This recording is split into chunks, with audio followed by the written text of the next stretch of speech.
I have not reached out to anyone from my past, nor do I want and or intend to. I also have not received any private communication from anyone from my past, nor do I want and or expect to either. Anyone at all communicating otherwise is malicious towards me and doing so entirely against my consent. There's absolutely nothing any of them could say to convince me they're not trash that never actually cared about me or respected me at all. None of them have any real leverage over me. Nothing I've said in my podcast has changed. I've never been fake at all about anything I've said on it. Also, if you have 100k plus followers on any social media, I definitely have never considered you someone from my past.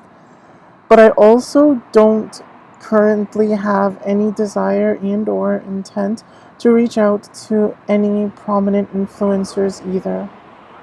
My mailing list remains just for releases on my podcast, all of which will continue to be made public before sending out emails and remains so afterwards.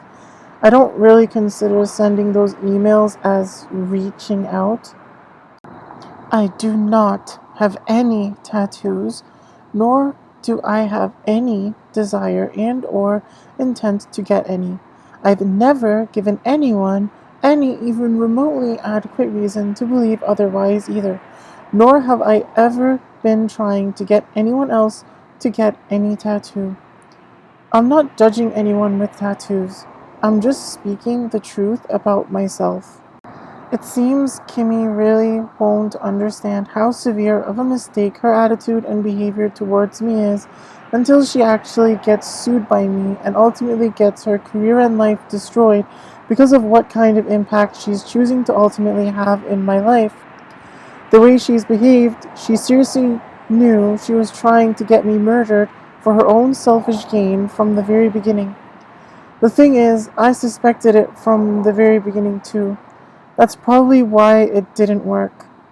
Regardless, I've repeatedly said I will never move on, that disrespecting and neglecting me will never work out in her benefit ultimately and never randomly make this go away. I've proven my position is dignified and ultimately reasonable and fair.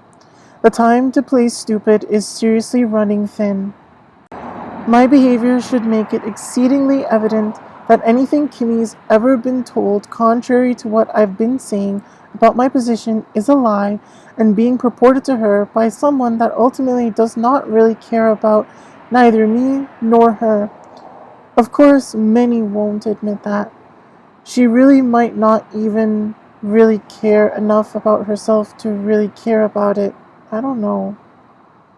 Regardless, I've always cared about myself enough not to let even something like this completely destroy me. I'm not delaying beginning the formal lawsuit to wait around to invite scumbags from my past to continue to attempt to sabotage me and set me up or attempt to force me to let them back into my life so they can attempt to finish the murder plot that they started. I wasn't planning on turning exposing the truth I see behind readings into a hardcore, multi-platform, multiple times daily kind of endeavor, but it seems I'm really going to have to go there. I will never tolerate being robbed of my soul. Never.